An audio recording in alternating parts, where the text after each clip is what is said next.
All right, so This is funny.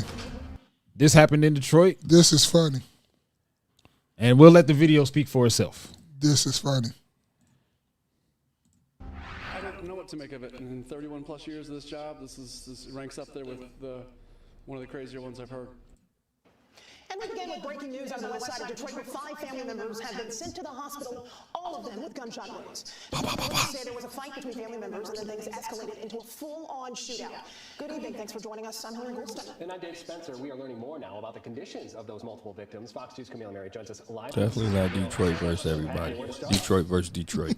Yeah, 2 people that are in critical condition and 3 in serious. But let's talk about what happened. Let's rewind the clock back to yesterday, and that's what led up to all this. Is a family member died after a long-term illness. She was an elderly woman.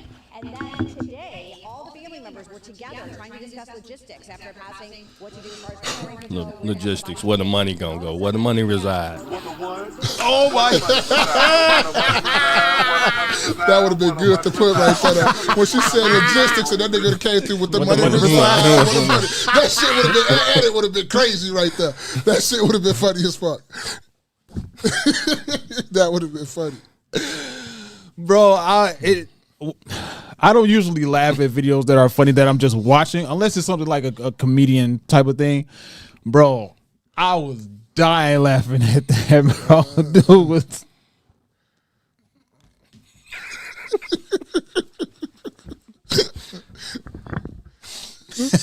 What did he spell out? Why he was doing it? He was like, what did he spell out? I don't know. I promise you, I didn't make it past like the first 4 or 5 seconds. Like I was.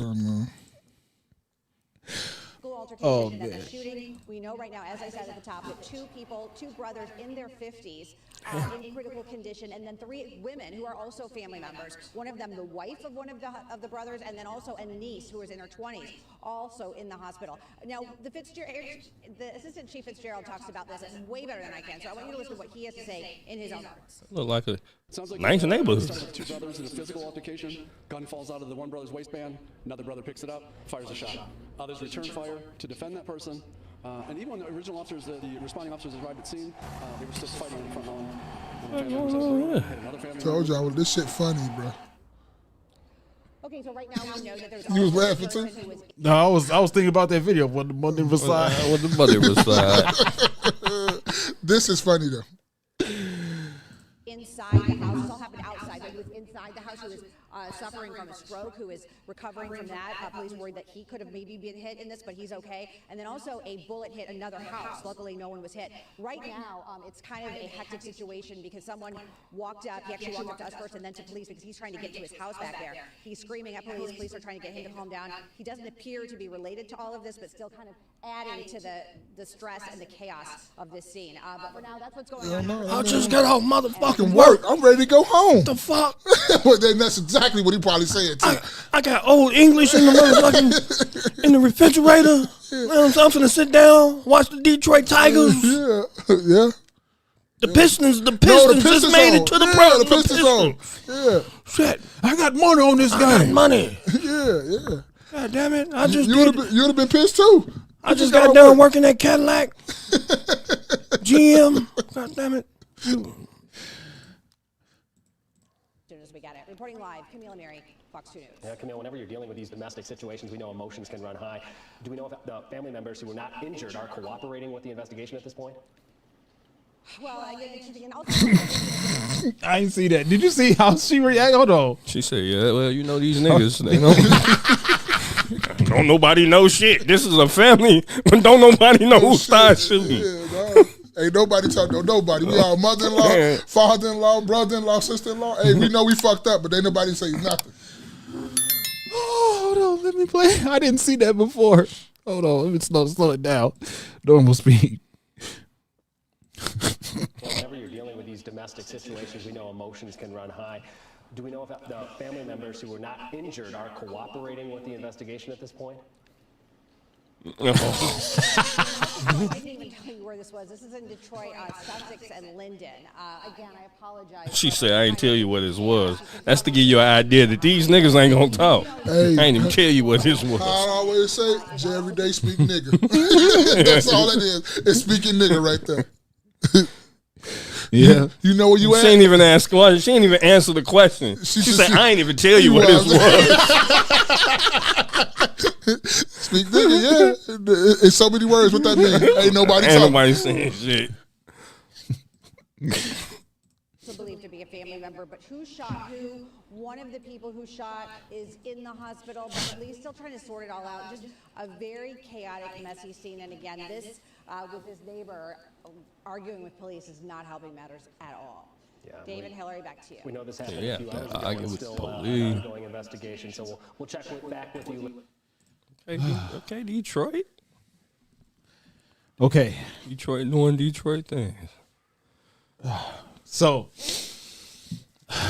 the reason why I wanted to talk about this today is because they reminded me of this family who at this church that I used to go to when I was younger, adolescence.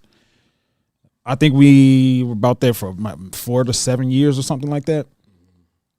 And the matriarch of this family of, I don't know how many people, the matriarch of the family passed away, but the family was so divided on how to do things, on what should happen with the body, where they ended up having 2 separate services for this one individual.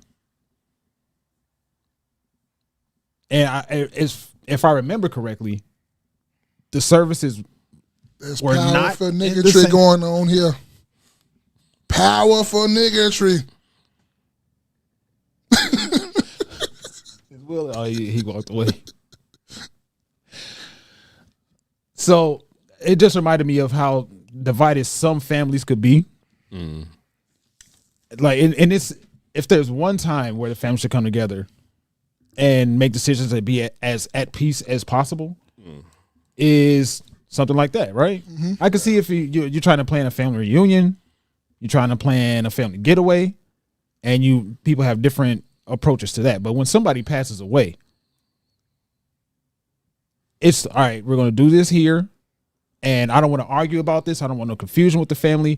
I just want there to put this person, I don't say put them in the ground, but finish this situation as it stands so we can acquire peace again as much as possible.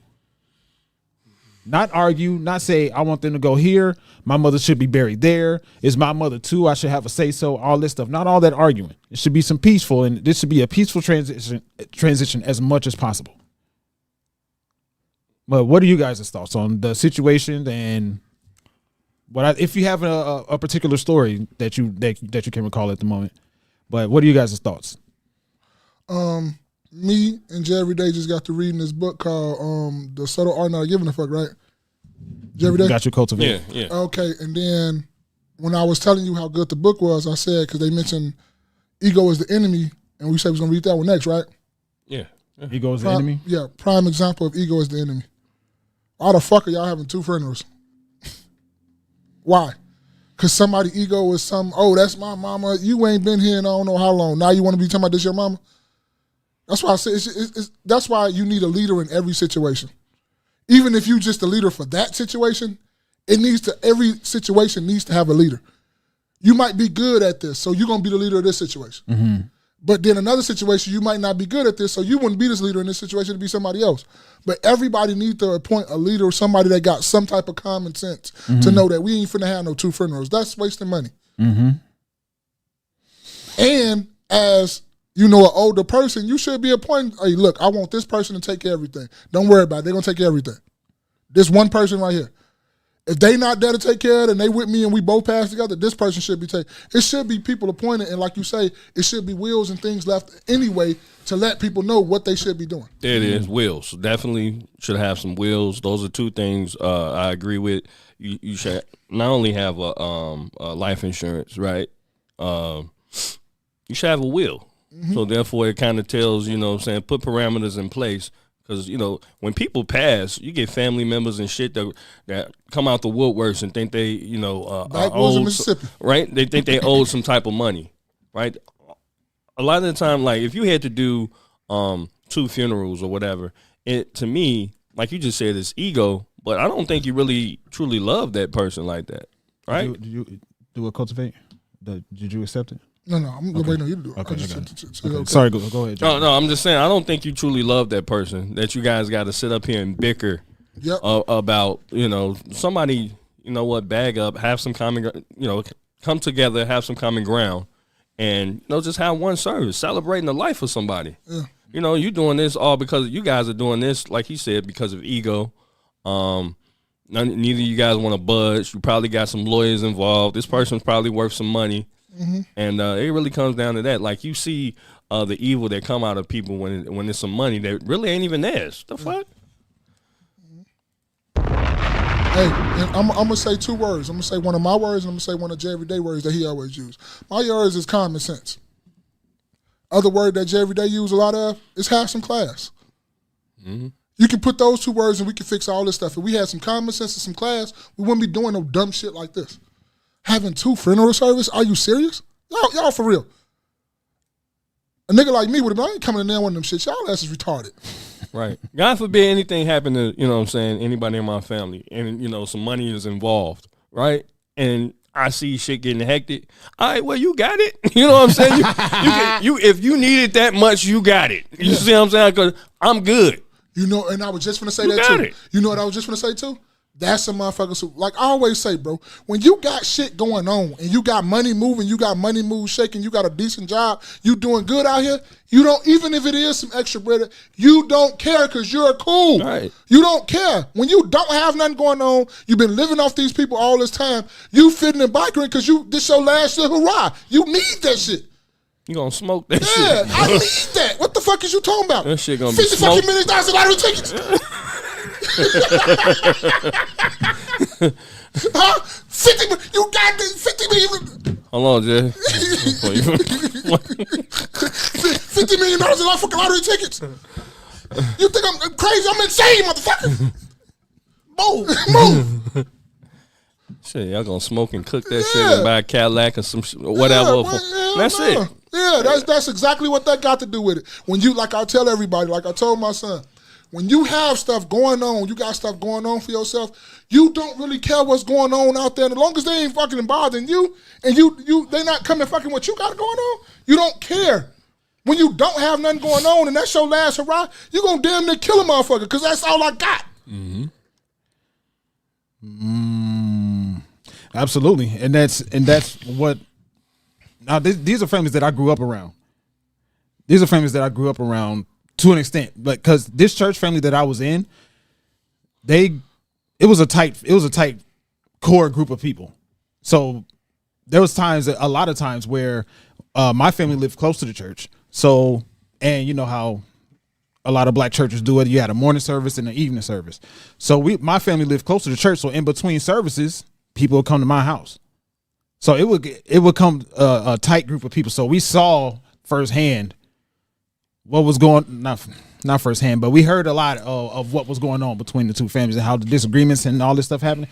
So to that degree, I'm not really surprised that it went this far. Again, at the same time, it's like you really, that's what a lot of people say. You really see people's true colors when money gets involved in the equation. Because motherfucker don't have nothing going on. I'm trying to tell you, bro. Yeah, people are greedy. Yeah, they don't have nothing going on. That shit takes, it clouds their judgment, it clouds their common sense, it clouds their compassion, it clouds their classism, it clouds all that because you don't have nothing going on. Mm-hmm. Like, let me use an example, right? Real quick, I'm sorry. Cultivate, send us another message because I don't see your request. Go ahead, JVD. Sorry. No, good. Like let's take for instance overtime at work, right? So I'm able to get overtime, but sometimes there's weeks where I'm not able to get something, right? I'm not finna trip, you know what I mean? I'm not finna cause a ruckus because guess what? I got some other shit to do that day. You know what I mean? I don't really trip about the OT. Like sometimes I might not get it.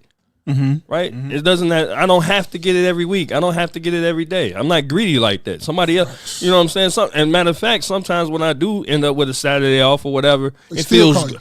Yeah, they still call me, definitely, right? Yeah. Sometimes I be hoping like, man, don't call me. Guess what? Yeah, because I'm still gonna go. Yeah, that's me. But when I do get that Saturday off, it feels so good. You know what I mean? Or I'm able just to just kick it around the house or do whatever it is with the family. So people just so greedy and money hungry all the time. And don't get me wrong, get your bag, get your bread, get your money, but like you don't have to be like that. So hawkish over the bread.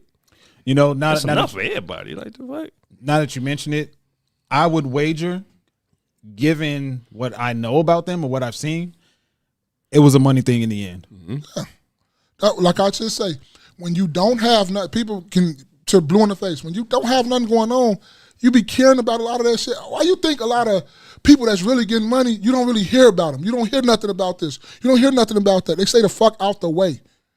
When people don't have nothing going on and they need that last $1, $2, $3, nigga, they always in the front line of something. They always in the front of something. Mm-hmm. It's just plain and simple. Broke. Yeah. Straight up. Did y'all watch the movie Daddy's Little Girls? Yeah. You remember, this was towards the beginning of the movie when the mother died, and then I know her real name is Tasha something, but the mother of the 3 daughters, she was like, you gonna let them bury my mama? My mama's, you know what I'm saying? Like, she was acting like she was freaking out. Yeah. She was freaking out that her mother died, but in reality, I'm sure we found out through the movie that she wasn't really there for her mother. Yeah. Want that bread. People be plotting on people to die. Like, I'm talking about legit family members, you know, people that's real, you think is real close to you. They waiting. The Birdman hand rub. Yeah. Damn, I wish I could come into the scene and do the Birdman hand rub. But, you know, that's how people are. They plotting. You know, they're not plotting on you to die, but they definitely waiting. Yeah. Because if they wasn't, they'll be around there like, you good, everything cool. They'll come around there to see you time to time. Not when you start getting, Mama D, she starting to have a little troubles. All of a sudden, motherfuckers start popping up every day. What happened to you popping up before she had all these troubles just to see if she okay? If she needs you to go get her something, bring her something to eat, just go over there and chill with her, stuff like that. What happened to there? You don't have to go over there every day, but just like make it a prime example, right? I moved to Florida 2004 when I graduated high school. I came back in 2009. I didn't know where everybody still was, but when my Aunt Elta just passed maybe 2-3 weeks ago. When I got back, because how I grew up, I knew that I, as a young one, supposed to go over there and check on the older folks. So when I got back, I found out where my Aunt Elta was every Sunday. I don't give a fuck if I go around there for 30 minutes. She stayed in like a senior facility building. I go over there and I sit with my Aunt Elta, ask her, what do you need, or you need me to go get you anything like that? I didn't want nothing from her. I just knew that that's how I was raised. That's what I'm supposed to do, right? Fast forward. She moved away. I didn't know where she was for all these times. Found out where she was. She was 100 and some years. She died when she was 102, 103. We just had a funeral for her. But I'm just saying that just to say, that's when you just go around there just to check on folks. She like crossword puzzle. I used to bring her crossword puzzle. It's $1. What's wrong with me bringing her a crossword puzzle when I come over there on the Sundays? But it's just to check on your older folks, not just waiting until they die to get a check. I don't want nothing. I'm cool as it is. I go to work every day. I don't need nothing from nobody. I'm going to work for what I want anyway. But it's just to check on your older folks, not like Jerry, they say, sitting around here waiting on somebody to die, plotting, Birdman hand rub. Yeah, putting lotion on and you ain't even got no lotion in your hands, you feel me? Birdman hand rub. You sitting over there waiting on your older people to die instead of just going to check on them. That's the big difference with this generation. And no, as the generations go along, because I can't say with us or whatnot like that, because we got away from it like it growing around our generation. But the older folks used to be like, go around there and check on your old folks. Make sure the garbage taken out. Make sure she don't need no water because she couldn't, they older so they can't lift nothing like they want to. Make sure they bring the water or whatever in the house. Make sure you put some salt down or shovel or whatever like that, good. I know we got busy, but we need to get back to that, checking on our older people. 1,000% agree. But that's just me. You can say I'm preaching to you, whatever. Hey, man, I don't give no fuck. Say whatever you want to say. I'm just trying to give you game. That's it. Yeah, and then to that regard, right, people will hear you say that. People know that that's what they should do with their relatives that are going slowly but surely working towards the end of life. Yeah. But when that relative finally passes, now all of a sudden they're, oh, my God, oh, my God. And that was the one who was praying for your little raggedy ass in these streets.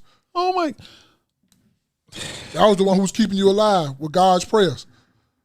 protecting your little ragged ass, and you ain't even gonna go around there and check on them? Come on, man. Just to go around there and check on them, have a Pepsi, a Diet Pepsi, whatever the fuck. Just go around there, hit a little boring stories or whatever, just to go check on them to make sure they're good. That's it. See what you can do for them. Yeah, just see your service. You got a little quick Sunday, 30, 40 minutes. I used to do that shit every day, every time. I used to be out there in Bellwood, Maywood, or whatever. She was in the city over there off Roosevelt and what's that, Kedzie, that little senior facility building. Go over there every time every Sunday. Make sure. No insurance, no nothing. Over there, just driving over there in the city. Only was supposed to be over here. That was back when for now. Now you can't catch me with all that shit. I'm bougie now. I got a big white refrigerator. Deep freezer. Yeah, deep freezer. I used to have a Batmobile. Now I got a big white refrigerator. Yeah, man, it was just wild to me because seeing this story about how, I don't know if the person that passed away was a male or female. I didn't hear that in any of the. I think it was a female. I think it was a female. Some shit. But that person died, and the family falls apart. And it's wild. It's one thing to fight. It's one thing to fight, but pull out get bangers. shot? Bangers is crazy. Everybody had a gun. It sounded like yeah, because one dropped the gun, somebody picked up that gun and shot. Then somebody on the other side returned fire. So everybody had bangers in Detroit. And it's like, damn, y'all come pack like that at the family reunion. But even if you do, because you have it on you. But even like, I ain't not pulling out my gun in here with the family, with no folks. We ain't shooting at nobody. That's what Beauty said. White refrigerators and deep freezers are a hood staple. Yeah, it is. That's true. Yeah, man, that was just wild to me. Like when like just like Jay Day said, if it gets too crazy, you got it. You got it, bro. You can have it. You got it. I'm out. Yeah, my kids straight. My kids gonna be good when I leave this earth. They gonna be straight. Wife gonna be straight too. Everybody gonna be straight that around me, that love me. Everybody gonna make sure everybody's straight. Let's just say that hypothetically that happens, right? Heavens forbid somebody important in the family passes away, and then arguments ensue, and we get to the point where one person says to another, one person says to you hypothetically, no, you say to them, you got it, right? You got it. I don't want no parts of that. But then they say to you, all right, then don't come to the funeral, since I got to plan everything. I mean, shit, all right. I mean, it depends on who it is, right? So, if it depends on how close this person is to me. You're not finna tell me that I can't come to whoever funeral I want to come to. Yeah, I don't want to say no names. Right, I ain't saying no names, but I'm just saying you're not finna say, like, I can't come to such and such funeral. All right. But if it ain't, like, nobody super close to me, all right, then cool. But if somebody close to me, like, I'm coming to the funeral, like, what you gonna do? The reason why I asked that is because I don't know if you guys heard it, but what is it? What's the word? Segue. Mm-hmm. Did y'all hear about Austin Metcalf's father? No, what they did with the town hall? What happened to Lord?